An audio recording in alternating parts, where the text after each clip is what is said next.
In the 1950s, passenger trains were losing money for railroads, especially on branch lines due to labor costs and operational complexity. The Budd Rail diesel cars, known as RDCs, were the lifesavers the industry needed. Coming in a streamlined package that brought flexibility and affordability for their owners, they provided both mainline and branch line service in style and comfort.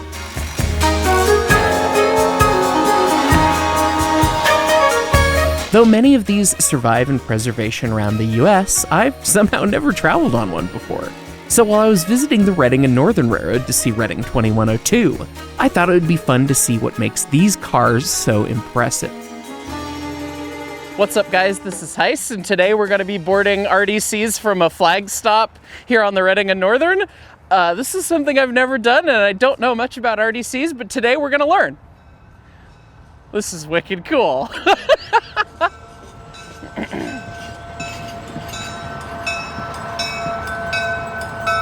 Wow. The flag stop is located at the village at Hauser's Crossing, where the owners invited me to spend my nights while visiting the Reading and Northern.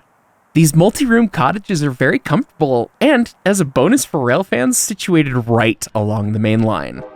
In fact, only guests at the village can use the flag stop, so I highly recommend booking here when you visit. It's truly a fantastic experience. Right on. All right.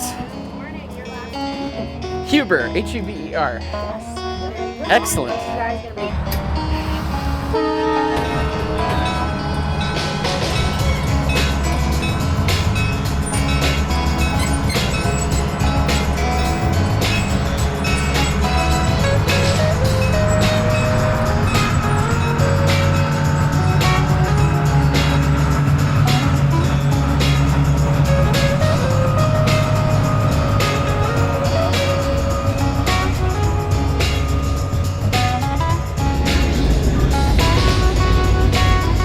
We've got to do the thing.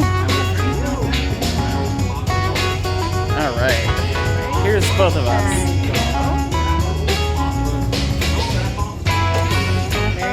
Thank you.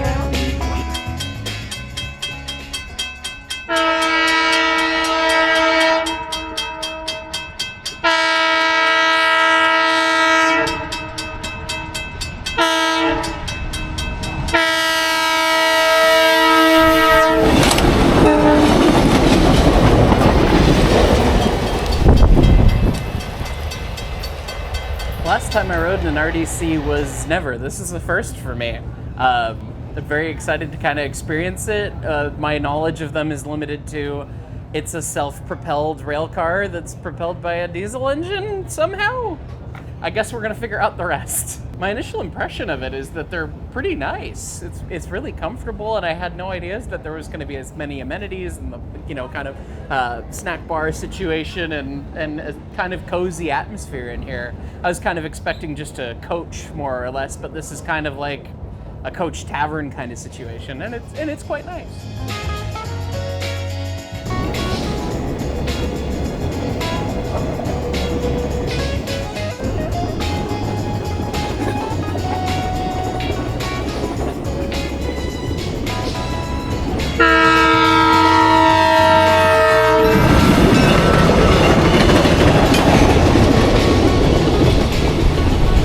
Once we arrived at Jim Thorpe, I was amazed at the huge volume of excursion trains arriving and departing all at once. Jim Thorpe is a busier passenger terminal than some commuter railroads. Wow! This also gave me the chance to speak with Rich Bernhardt, a longtime engineer for the Reading and Northern and someone with personal ties to these RDCs.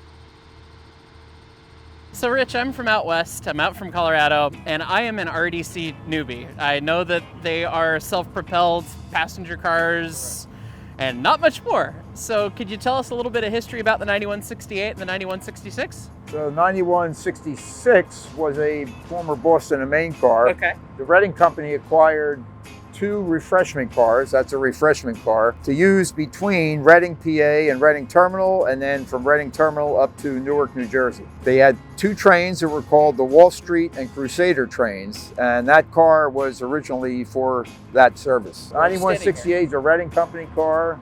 That is currently the oldest car that we have. That was built in 1950. The 9166 was built in 1958. That's the newest of the fleet. They were all built by the Budd Company at Red Lion Road, Philadelphia, Pennsylvania. They had their history on their own historic railroads. What brought them to the Reading and Northern, and how do you guys use them? Reading and Northern acquired 3 RDCs from PennDOT, which owned them from SEPTA, who acquired them from Conrail. It went from Reading Company to Conrail to SEPTA to PennDOT. We acquired them from PennDOT. They are the ideal passenger equipment because you can operate from either end. You don't have to have an engine, a diesel engine to pull them.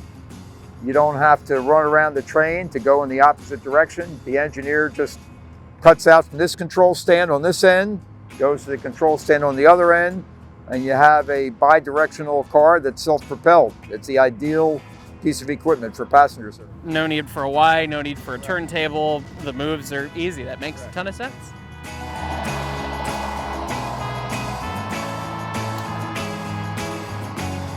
All right, so it sounds a heck of a lot like a diesel engine, and RDC, I would assume the D stands for diesel, but I don't know. Yeah, we have Detroit diesel engines. Okay. You have 2 engines for each car. Okay. There are diagonal ends of the car. So this one's here on this end, the other one is on the other side, on the other end. And they are what propels the drive shaft to supply power to the RDC. Oh, okay, cool. I had no idea they were mechanical. That's really neat. Wow. And everything's just tucked up underneath. Correct. We have, both cars are air conditioned. Both cars are heated. The radiators are up top, so that's where your cooling fans are. You have one exhaust for each engine. That's really neat. It keeps the car body just a passenger car. All of the equipment's underneath or on top, keeping the passenger experience nice, but easily serviceable yet at the same time.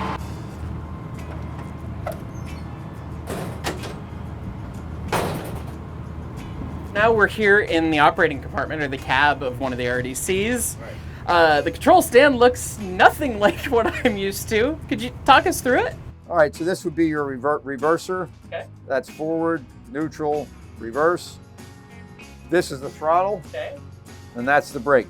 All right. And then this is a dead man pedal. Oh, perfect. So when I'm operating the train, this took the place of a fireman. They used to have a fireman and an engineer. Right. This took the place of a fireman, so that if I become incapacitated for any reason, if I release pressure on the dead man pedal, the train automatically comes to a stop. That's a great safety system. Cool. And you have the bell over here. Okay. You have the horn here. That's the horn. That's the bell. The headlight controls here. Okay. I have an engineer's heater, which is right here. Done like that. I have a fireman's heater, which is right there. This is the handbrake. Yep. The handbrake's applied right now. Of when course. you see the ball down, the handbrake's down. Yep. Your marker lights. Oh, they're just behind little covers. Nice. Yep. You have my radio here, so I can talk to the dispatcher or other trains, my conductor. Mm-hmm. And then you have your ditch light control breaker here. You have your classification lights, strobe light, the plug switch, so that if that's on, I can build air. If it's not on, it will not build air. Gotcha. I see that we have a 4-position throttle, and before yesterday, when our illustrious cameraman was talking fondly of the RDC, I'd always assumed it was just a normal diesel locomotive throttle. Could you tell us through the 4 notches? So this is off. Okay. Okay, and then if you're just standing waiting for, like, to make a station stop, you have it in 1. Like, so for example, if I engage it in gear, you'll hear the transmission engage. There you go. Oh, okay. Yeah.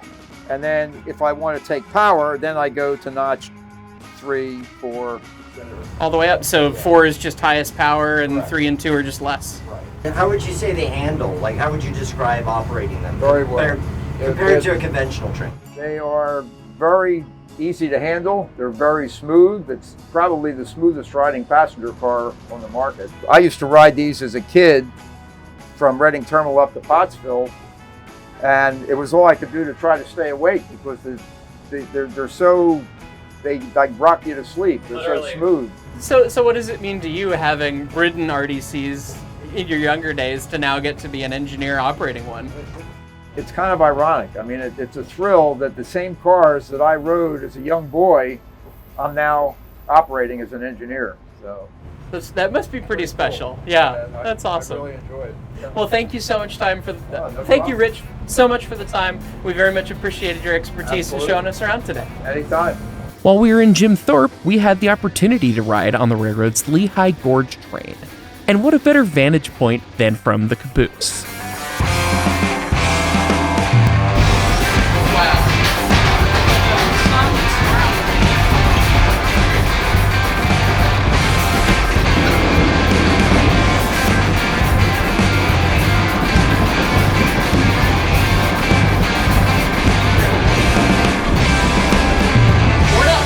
Crazy sharp curve, but yeah, the front, it's up there somewhere. It is amazing how long this train is. The Lehigh Gorge Scenic was quite the experience. It is amazing, one, how pretty the ride is and how smooth it is, but two, how many people they utterly pack through and get through in a day on this railroad. I believe the weekend before we were there, they did something like 25,000 riders in just one weekend. That's more than many tourist railroads do in their entire operating season, just in 2 days. It's utter chaos, but utterly fantastic at the same time. It's such a fantastic ride, and it's so pretty. It's definitely worth a visit when you're out seeing the Reading and Northern.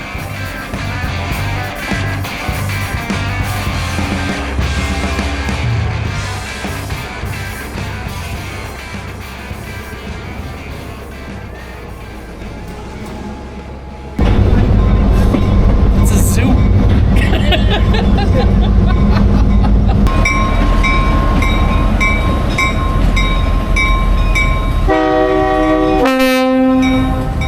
After this fantastic ride through the gorge, it was time to get back on board our RDC. These cars may be overshadowed by some of the other excitement that happens on the Reading and Northern, but they are a significantly fun way to travel.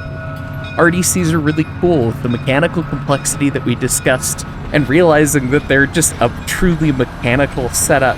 It's really ingenious and was a smart decision by Bud to produce back in the day. And it's really cool to see some still operating in the exact way they were designed to a long time ago, still in that same sense.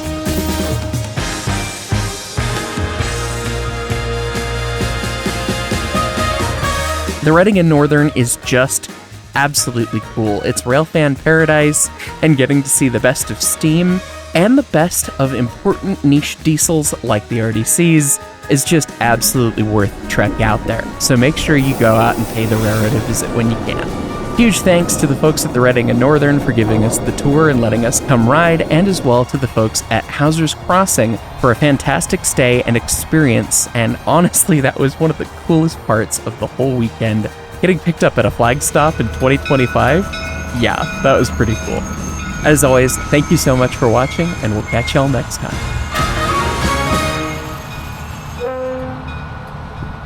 All right, thanks, guys. Meeting you, absolutely. That was a good bit of fun.